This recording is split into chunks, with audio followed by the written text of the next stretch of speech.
History of midwifery nursing के बारे में स्टूडेंट जो भी जेएनएम नर्सिंग स्टूडेंट्स हैं उसके लिए संजू सीरा बुक आप प्रेफर कर सकते हैं। और मैं अपने चैनल पर जो भी जेएनएम नर्सिंग स्टूडेंट्स हैं मिडवाइफरी एंड ऑब्स्टेटिक जो भी सब्जेक्ट है पूरे के पूरे टॉपिक अकॉर्डिंग टू सिलेबस उसी के अकॉर्डिंग वीडियो डालने वाली हूँ। तो स्टूडेंट अब हम बात करते हैं मिडवाइफरी एंड ऑब्स्टेटिक के यूनिट फर्स्ट की। तो यूनिट स्टूडेंट्स आप देख सकते हैं कि जो आपके संजू सीरा बुक के अंदर जो भी कंटेंट दे रखा है same to same ditto copy आपके सिलेबस की है। मोस्ट ऑफ स्टूडेंट्स को तो पता भी नहीं होता कि हमने पढ़ना क्या है। वो अगर मान लो कोई भी कॉलेज है, कोई भी टीचर है, अगर कोई भी बुक प्रेफर करा रहा है, सबसे पहले स्टूडेंट की ड्यूटी बनती है कि अपने सिलेबस को सामने रखे, उसके अकॉर्डिंग वो टॉपिक उठाए और उस टॉपिक को कवर अप करे, उससे रिलेटेड ही क्वेश्चन आते हैं। काम में काफ़ी ईजी हो जाता है। लेकिन मोस्ट ऑफ स्टूडेंट क्या करते हैं, जीएनएम है चाहे एएनएम है चाहे बीएससी नर्सिंग है, जो बुक लगवा दी उसी के टॉपिक को रट्टाफिकेशन करते हैं। लेकिन हमें ऐसा नहीं करना है। तो स्टूडेंट आइए, मैंने आपको ये वाला टॉपिक करवा दिया था, मिडवाइफरी एंड ऑब्स्टेटिकल नर्सिंग करवा दिया था। स्कोप ऑफ मिडवाइफरी भी मैंने वीडियो डाल रखी है, बेसिक कॉम्पिटेंस भी डाल रखी है। अब हम बात करते हैं हिस्ट्री ऑफ मिडवाइफरी नर्सिंग की।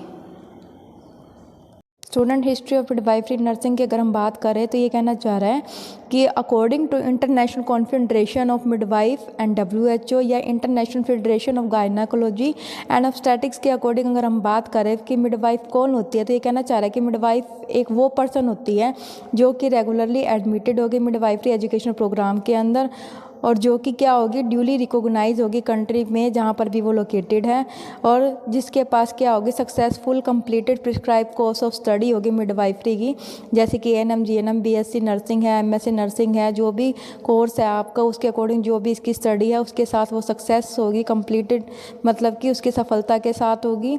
और ये कहना चाह रहा है और क्या होगी, जिसके पास जिसने क्या ले रखा होगा, जो भी requested qualification to be register, मतलब कि अपनी क्वालिफिकेशन के अकॉर्डिंग जो भी रजिस्टर होगी या लीगली लाइसेंस होगा जिसके पास मिडवाइफरी का, उसको हम क्या बोलेंगे, मिडवाइफ बोलेंगे। तो सबसे पहले इन्होंने मिडवाइफ की डेफिनेशन दी है international confederation midwife WHO international Federation of Gynaecology and Obstetrics के अकॉर्डिंग।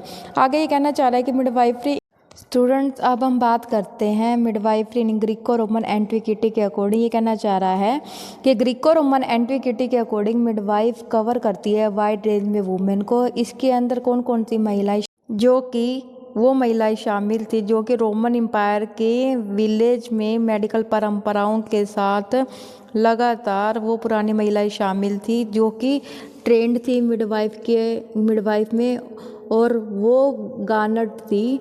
मतलब कि गार्नट का मतलब क्या होता है, गार्नट का मतलब होता है इकट्ठा करना, और उन महिलाओं को इकट्ठा किया गया था जिनके पास वैरायटी ऑफ सोर्सेज थे और हाईली ट्रेंड वुमेन थी जिनको हम फीमेल फिजिशियन के अकॉर्डिंग कंसीडर कर सकते थे। मतलब कि एक रोमन एम्पायर विलेज के दौरान उन पुरानी महिलाओं को इनमें शामिल किया गया था मिडवाइफ में, जिनके पास जो कि ट्रेंड थी, जिनके पास वैरायटी ऑफ सोर्सेज थे, उन महिलाओं को इकट्ठा किया गया था। तो ये कहना चाह रहा है कि सेंचुरी थी उसके जो भी फिजिशियंस ओनर्स ऑफ एफिसिस थे उसके अकॉर्डिंग हम गुड मिडवाइफ के करेक्टरिस्टिक को हम बता सकते हैं कि उनके जो करेक्टरिस्टिक थे, उनकी जो विशेषताएं थी, उनकी जो मेन प्रमुख बातें थी वो अलग अलग थी। तो सेकंड सेंचुरी के दौरान ये कहना चाह रहा है कि मिडवाइफ के अलग अलग करेक्टरिस्टिक को फिजिशियंस ओनर्स ऑफ एफिसिस के अकॉर्डिंग इसको डिस्क्राइब किया गया था। तो हिस्ट्री के अंदर के दौरान ही उसके वर्क को गायनाकोलॉजी के अंदर डिस्क्राइब किया गया था। अब इन्होंने फीमेल फिजिशियन को कंसीडर किया था कि ट्रेंड सोर्सेज के साथ है, ट्रेंड नॉलेज के साथ है, उन्हीं को इन्होंने गायनाकोलॉजी के अंदर उसके वर्क के साथ, उसके काम के साथ गायनाकोलॉजी में डिस्क्राइब कर दिया था। गायनाकोलॉजी क्या होती है, जो भी फीमेल रिप्रोडक्टिव सिस्टम के जो भी प्रॉब्लम आते हैं, डिसऑर्डर आते हैं, उसको हम गायनाकोलॉजी बोलते हैं। ये कहना चाह रहा है कि एक suitable person will be literate, मतलब कि ये कहना चाह रहा है, उसने ये स्टेट किया था, उसने ये प्रमाणित किया था सेकेंड सेंचुरी के दौरान गायनाकोलॉजी, मतलब कि उसके काम को अगर प्रमाणित करके गायनाकोलॉजी के अंदर उसको बताया गया था कि एक सुटेबल पर्सन, कि वो सुटेबल पर्सन जो कि लिटरेट है, जो कि पढ़ा लिखा है, विद ही विट्स के साथ, विट्स अपने उसके दिमाग के साथ है, अबाउट हर, मतलब कि अपने बारे में भी उसको पता है, अबाउट हर उसके बारे में भी उसको पता है, और possessed of a good memory. Possessed का मतलब क्या होता है? प्राप्त करना, मतलब कि उसने एक गुड मेमोरी प्राप्त की है। लविंग वर्क यानी कि प्यार के साथ काम किया है।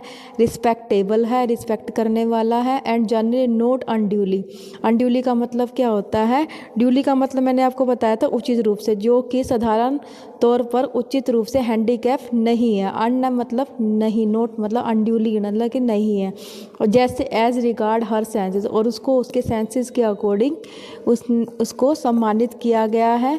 साउंड ऑफ लिम है उसके। रोबस्ट का मतलब होता है मजबूत। And according to some people अनडाउड, मतलब कि दूसरे कुछ पीपल के अकॉर्डिंग अनडाउड है। अनडाउड का मतलब क्या है? पूरा है। विद लॉन्ग स्लिम यानी कि लंबे समय तक जो भी उसकी फिंगर है वो पतली है, स्लिम है।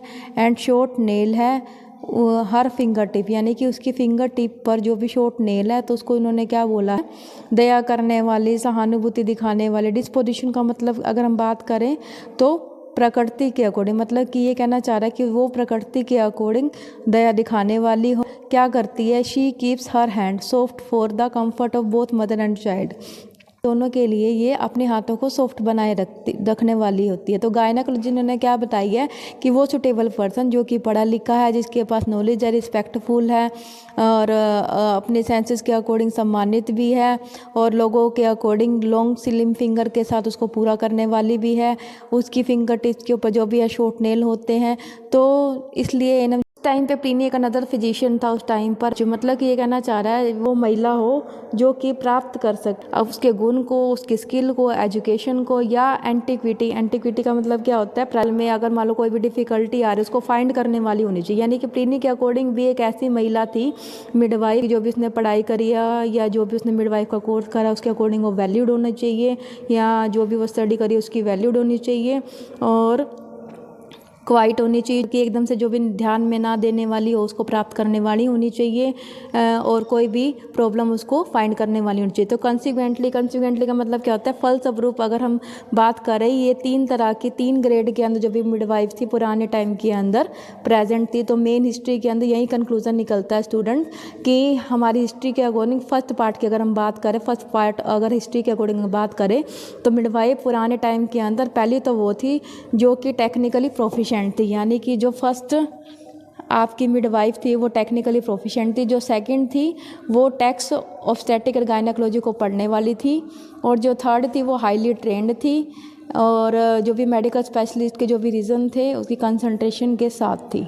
तो स्टूडेंट मैंने आपको इस हिस्ट्री पार्ट के अंदर सिर्फ एक पार्ट की बात करी है। प्लीज़ स्टूडेंट इस वीडियो को ज़्यादा से ज़्यादा लाइक शेयर सब्सक्राइब करना मत भूलना। Thank you everyone.